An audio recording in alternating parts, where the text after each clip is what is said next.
so quick! I won't shoot Nancy.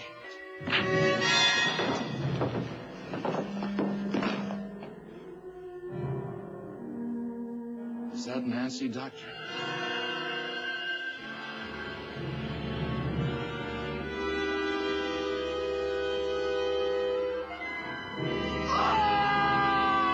Those ideas that Star Trek had were science fiction ideas. Those ideas came to us, I believe, from great science fiction writers. They didn't know how to write a screenplay, which is like writing a sonnet. It has to go here and stop there and go here and go there. It's 7 acts or 9 acts, and the characters have to behave in such a manner. That's all mechanical. But what isn't mechanical? It's total creative genius. It's a concept. You can do anything from a concept. Concept can carry a show. Dialogue can be bad. Actors not doing well. But the concept, if the viewer grabs a hold of the concept, you're carried on that wave. Wow, what a great idea. So that's the beauty and the magic of science fiction. You take a human principle, whatever it is, and put that into the future to give it a little razzmatazz, and then you play with that idea. This is the captain of the USS Enterprise. We came seeking friendship, but we have no wish to trespass. To demonstrate our goodwill, our vessel will now return the way it came. The thing that I hope for even more, though, is that I've shown it's possible to have shows about something and have exciting ones and ones that last, that there is more to entertainment than shotguns blasting off and bellies and sleazy characters. We had old-fashioned characters, everything you could hope for to say to a child. Be like Mr. Spock or be like Captain Kirk. Wow, they never lied, they didn't cheat. They said that perhaps there are things worth giving your life for if necessary. I think all of us would like without making it too Pollyanna, would like our kids to have a hero to follow. When I was young, it was be the President of the United States. Even that's lost favor now. At the beginning, when we started the actual series in 1966, Gene Roddenberry wanted to bring in science fiction writers. He felt that if we gave the show that cachet of bringing in experienced television and science fiction writers, that it would give the show more credibility and more cachet with the audience. So, knowledgeable audience, of course.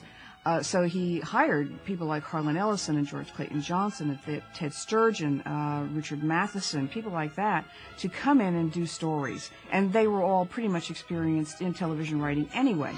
This is how you make an android.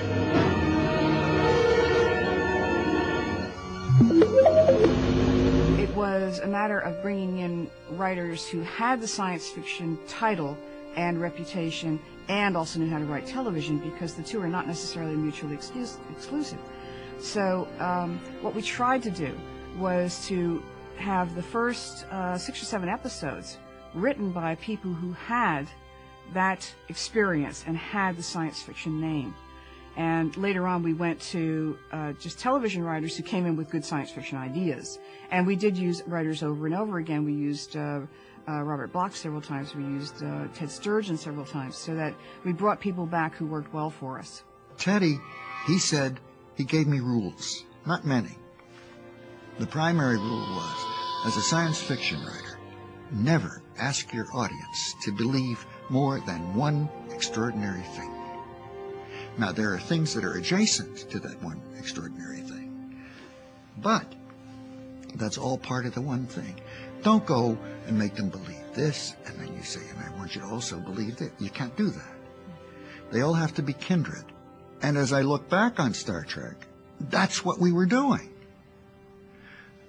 When we had a problem with a script, the problem was always that somebody had made the mistake of putting in something else. Believe this too. And it didn't work. On this supposedly uninhabited planet, I just saw a large rabbit pull a gold watch from his vest and claim that he was late. That's pretty good, Bones. All right, I got one for you. The rabbit was followed by a little blonde girl, right? As a matter of fact, yes. And they disappeared through a hole in a hedge. When the script had come in, first you start off with a story. Sometimes, because the story was so complex in its nature, we'd have to have a treatment, but rarely. Then you get a first draft. When that first draft hit the desk, Mary usually scanned it or read it before I got it, because I was always in the office doing something, either working on a script or talking to a writer on the phone, answering questions or whatever. When Teddy's came in, Mary walked in and she said, "Here's one." Here you have to only imagine your fondest wishes, either old ones which you wish to relive or new ones, anything at all. Battle, fear, love, triumph. Anything that pleases you can be made to happen. The term is amusement park. Of course. An old Earth name for a place where people could go to see and do all sorts of fascinating things. Shore Leave was a big one. I loved that piece. Had a hassle with Gene because of the little twirly-whirly. I don't mean I did, I mean Teddy did. Because at one point while they're in the park, you see the little thing come up, and it was too soon to give it away. At least that's what Teddy thought. And I frankly agreed with him. Sir, Level 2, Corridor 3 reports a disturbance. Mr. Sulu chasing crewmen with a sword. I wrote Naked Time. I was very proud of my writing Naked Time. Nobody else can be proud of my work. I can be proud of my work. Sulu, give me that. Sulu! I'll protect you, fair maiden. Sorry, neither. Oh, Sulu.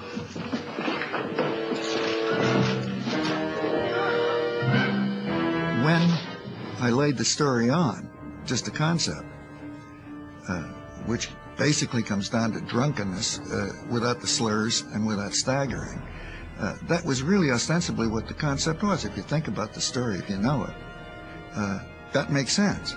Oh, I love you. Sorry. Captain is en route engineering, Mr. Spock. Can you take the bridge? Acknowledge. I think it was partly because Major was such a hell of a nice person that Oh, you yeah. automatically wanted to give that character the emotional reaction to Spock. Mm-hmm. And that was there. She had been until that episode. She had strictly been nurse, and that was something that you saw in her. But conceptually, it was, what would you do if everybody on that spaceship was drunk? But I think you always had a fascination with what is in somebody that doesn't come out except under special circumstance. And what you did with Naked Time was show those things that people had kept an iron control on, what it was that was eating at them, what it was that simply was lying there ready to bust out. But I think you did bring a sense of the extension of it, the extension of the characters and the extension of the ship, that it had, as I said, that space sense, not just cramped in together.